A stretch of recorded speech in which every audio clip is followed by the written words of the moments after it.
बिस्मिल्लाहिर्रहमानिर्रहीम। अस्सलामु अलैकुम वरहमतुल्लाहि वबरकातुहू। वुज़ू कैसे करना चाहिए? वुज़ू का सुन्नत तरीका। वुज़ू करने वाले को चाहिए कि वुज़ू करते वक्त किबला की तरफ मुंह करके किसी ऊंची जगह बैठे कि छींटें उड़कर ऊपर ना पड़े, और वुज़ू शुरू करते वक्त बिस्मिल्लाहिर्रहमानिर्रहीम कहे, और सबसे पहले 3 मरतबा गिट्टों तक हाथ धोए, फिर 3 मरतबा कुली करे और मिसवाक करे। अगर मिसवाक ना हो तो किसी मोटे कपड़े या सिर्फ उंगली से अपने दांत साफ करे कि सब मैल कुचैल जाता रहे। अगर रोज़ादार ना हो तो गरारा करके अच्छी तरह सारे मुंह में पानी पहुंचाए, और अगर रोज़ा हो तो गरारा ना करे कि शायद कुछ पानी हलक में चला जाए। फिर 3 बार नाक में पानी डालें और बाएं हाथ से नाक साफ करें, लेकिन जिसका रोज़ा है वो जहां तक नरम नरम गोश्त है उससे ऊपर पानी ना डाले जाए। फिर 3 मरतबा मुंह धोएं, सर के बालों से लेकर ठोड़ी के नीचे तक, और एक कान की लौ से दूसरे कान की लौ तक सब जगह पानी बह जाए। दोनों अबरों के नीचे भी पानी पहुंच जाए, कहीं सूखा न रहे। फिर 3 बार दाहिना हाथ कोहनियों समेत धोएं, फिर बायां हाथ कोहनी समेत 3 मरतबा धोएं, और एक हाथ की उंगली को दूसरे हाथ की उंगलियों में डालकर खलाल करें, और अंगूठी, छल्ला, चूड़ी या कुछ हाथों में पहने हुए हों तो हिला लें कि कहीं सूखा ना रह जाए। फिर 1 मरतबा सारे सर का मसा करें, फिर कान का मसा करें। अंदर की तरफ का कलमा की उंगली से और कान के ऊपर की तरफ का अंगूठों से मसा करना चाहिए। फिर उंगलियों की पुश्त की तरफ गर्दन का मसा करें, लेकिन गले का मसा नहीं करना चाहिए कि ये बुरा और मना है। कान के मसा के लिए नए पानी लेने की जरूरत नहीं है। सर के मसा से जो बचा हुआ पानी हाथ से लगा हुआ है वही काफी है। और 3 बार दाहिना पांव टखने समेत धोएं, फिर बायां पांव टखने समेत 3 मरतबा धोएं, और बाएं हाथ की छिंगली से पैरों की उंगलियों का खलाल करें। पांव की दाहिनी छिंगली से शुरू करें और बाएं छिंगली पर खत्म करें। ये वुजू करने का तरीका है, लेकिन इसमें बाज चीजें ऐसी हैं कि अगर उसमें से एक चीज भी छूट जाए या कमी रह जाए तो वुजू नहीं होता। जैसे पहले बेवुजू थे, अब भी बेवुजू रहेंगे। ऐसी चीजों को फर्ज कहते हैं, और बाज बातें ऐसी हैं कि उनके छूट जाने से वुजू तो हो जाता है, लेकिन उनके करने से सवाब मिलता है, और शरीयत में उनके करने की ताकीद भी आई है। अगर कोई अक्सर छोड़ दिया करे तो गुनाह होता है। ऐसी चीजों को सुन्नत कहते हैं, और बाज चीजें ऐसी हैं जिनके करने से सवाब होता है और ना करने से कुछ गुनाह नहीं होता, और शरा में उनके करने की ताकीद भी नहीं है, और ऐसी बातों को मुस्तहब कहते हैं। वुजू में फर्ज सिर्फ 4 चीजें हैं।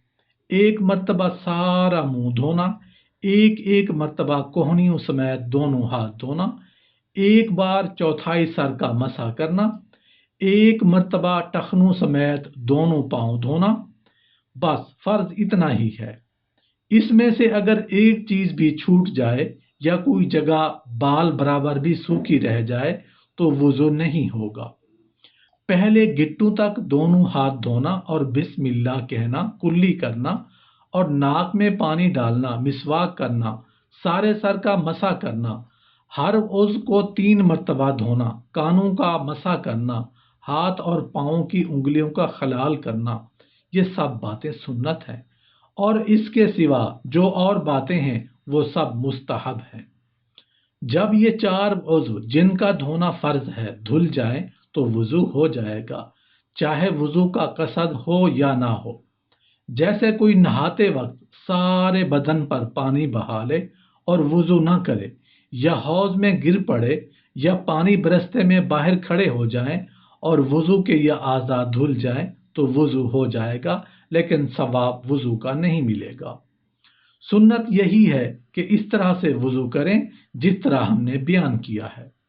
اور اگر کوئی الٹا وضو کرے کہ پہلے پاؤں دھو ڈالے، پھر سر کا مسح کرے، پھر دونوں ہاتھ دھوئے، پھر منہ دھو ڈالے، یا اس طرح کے الٹ پلٹ کر کے وضو کرے تو بھی وضو ہو جاتا ہے، لیکن سنت کے موافق وضو نہیں ہوتا اور گناہ کا خوف ہے۔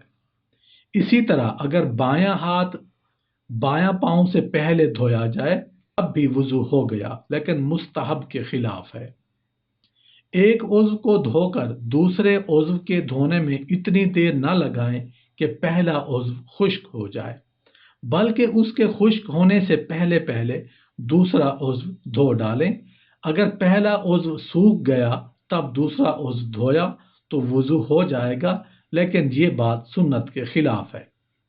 ہر عضو کے دھوتے وقت یہ بھی سنت ہے کہ اس پر ہاتھ بھی پھیر لیں تاکہ کوئی جگہ سوکھی نہ رہ جائے، سب جگہ پانی پہنچ جائے۔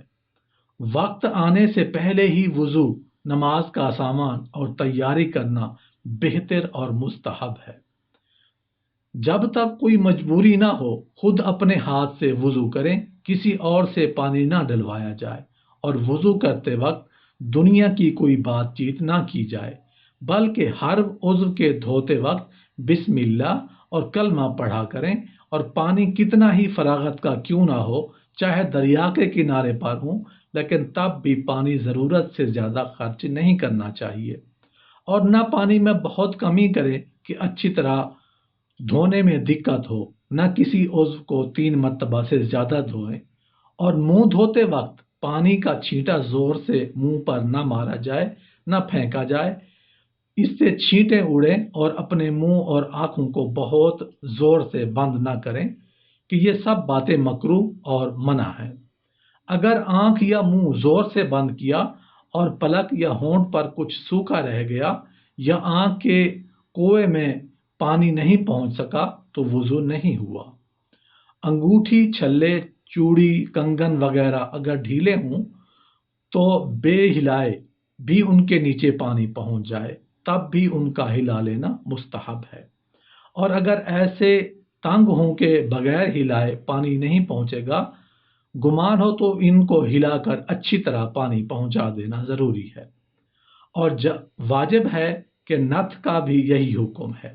اگر سوراخ ڈھیلا ہے اس وقت تو ہلانا مستحب ہے، اور اگر تنگ ہو کہ پھر اسے ہلائے پانی نہ پہنچے گا تو منہ دھوتے وقت گھما کر اور ہلا کر پانی اندر پہنچانا واجب ہے۔ اگر کسی کے ناخن میں آٹا لگ کر سوکھ گیا ہو اور اس کے نیچے پانی نہیں پہنچ پایا تو وضو نہیں ہوا۔ جب یاد آئے اور آٹا دیکھیں تو آٹا چھڑا کر پانی ڈال لیں۔ اگر پانی پہنچانے سے پہلے کوئی نماز پڑھ لی ہو تو اس کو لوٹا دیں اور پھر سے پڑھی جائے گی وہ نماز۔